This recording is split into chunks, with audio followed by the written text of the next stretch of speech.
The value of the dollar against other currencies of the world is ever changing. The US dollar is a fiat currency, meaning its value is not based upon a tangible item such as gold or silver, but upon the trust the world puts on the United States and its ability to pay back debts that it owes. As we all know, this is a problem that is plaguing many countries around the world. The US has accumulated a debt over $17 trillion because of the irresponsibility of those who run our country's monetary policies. Being the reserve currency of the world, all other currencies are linked to the value of the US dollar. This is where the issue begins. In this video, you will learn how the monetary policies of the Federal Reserve have created a situation that has never been seen. You will also understand why the entire world is experiencing economic problems on a large scale.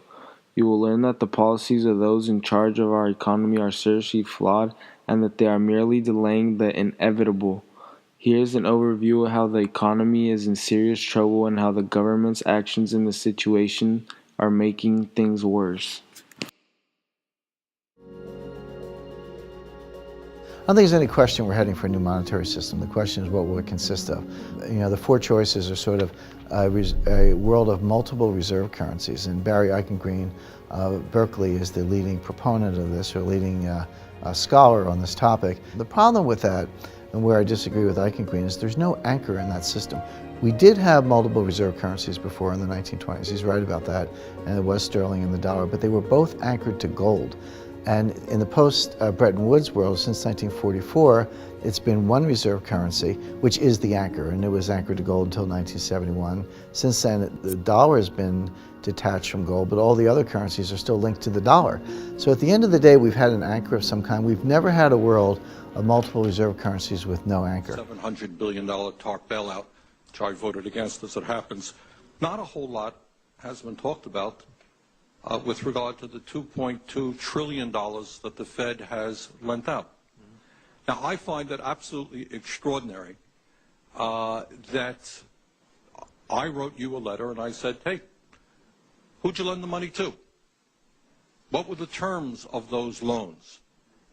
How can my constituents in Vermont get some of that money? Who makes the decisions? You guys sit around in a room, do you make it? Are there conflicts of interest? So my question to you is, will you tell the American people to whom you lent $2.2 trillion of their dollars? Will you tell us who got that money and what the terms are of those agreements? We explain each of our programs. In terms of the terms, we explain the terms exactly. We explain what the collateral requirements are. We explain what to whom did you explain that? It's on our website. Yeah, okay. So all that information is available in our commercial paper program. And who got the money? Hundreds and hundreds of banks. Any bank or that has access to the U.S. Federal Reserve's discount. Can you tell us who they are? No, because This is gold and how it accounts for a currency supply. This is our base money in the United States, which was gold back here from 1900 until the Federal Reserve. The amount of currency in circulation in gold were the same. And then we established the Federal Reserve and we inflated for World War I, and we had more currency in circulation than we had gold to back it. There were some bank runs in the 30s.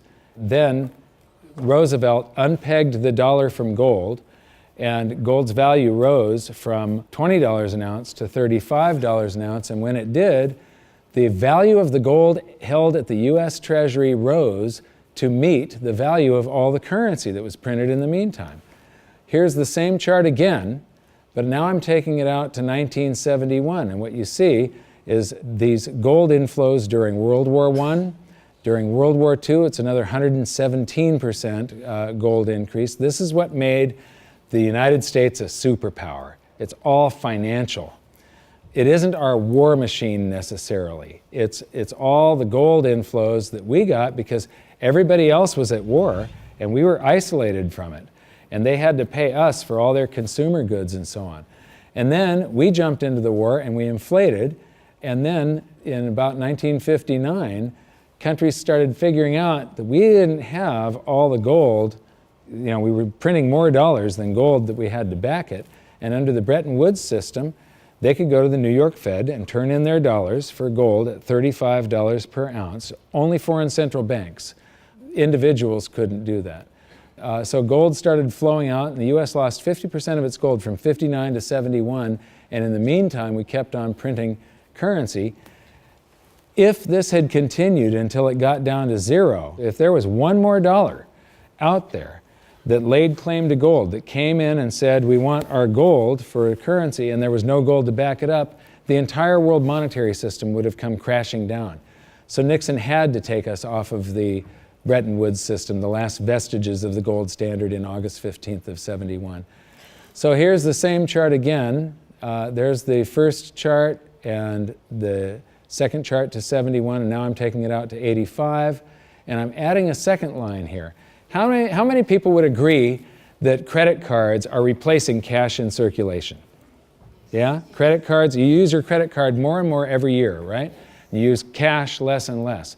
Well, this is outstanding credit card balances. It's called revolving credit outstanding is the name of the chart that you get from the Federal Reserve. When you charge something on a credit card, you create currency. The bank didn't actually loan you anything. They invented numbers, and then they have the gall to charge you interest if you don't pay those numbers back on time. So the thing is that the merchant that you're paying, the restaurant or the grocery store, that merchant's checking account can't tell the difference between the credit dollars that you created or the cash dollars that you pay them. So to that merchant's checking account, it all looks the same. And those dollars that you created stay in circulation until somebody saves them up and pays down credit card debt. So unpaid credit card balances I include as part of the cash in circulation. And in 1971, Nixon took us off the gold standard, and gold became a freely traded separate commodity/money, and it did an accounting of the currency supply. There was quite a while here where we could have gone back on the gold standard. The value of the gold at the Treasury exceeded all the dollars printed from George Washington to Jimmy Carter. And for a week or so, a couple of weeks, it exceeded base money plus outstanding revolving credit. So here's the same chart again. That was to 1985, and now I'm going to take it out to today. And so there's that 1980 peak where it shot past base money and base money plus outstanding revolving credit. And then we get to the crisis of '08. And Ben Bernanke, oh, by the way, instead of billions, we're now measuring in trillions. So we started in millions, and then it went to billions, and now it's trillions.